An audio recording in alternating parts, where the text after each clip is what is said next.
வேண்டும். என்னால் சுவாசிக்க முடியவில்லை ஆண்டவரே. வேதம் சொல்லுகிறது, உங்கள் குழந்தைகள் உங்களோடு ஏசப்பாக்காக வைராக்கியமா நின்னா முதல்ல ஒண்ணு அனுப்புவான், அடுத்தவன் குடும்பத்தை அனுப்புவான், அடுத்தவன் எதிர்காலத்தை அனுப்புவான். மோசே சம்பாதித்த ஒரு காரியத்தை இழக்க ஆண்டவர் விடவில்லை. 26வது வசனத்தின் 2ஆம் பகுதி, இன்னதை கொண்டு கர்த்தருக்கு ஆராதனை செய்வோம் என்பது நாங்கள் அங்கே போய் சேரும் அளவும். ஆராதனையில எனக்கு என்ன வார்த்தை வச்சிருக்கிறாரு ஆண்டவர், என் கூட என்ன பேசுவாருன்னு வீட்டுல நான் யூடியூப பார்த்தா தெரியாது.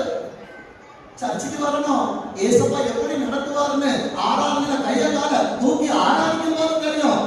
ராஜாவா இருந்த தாவீது வஸ்திரம் விலகிருந்த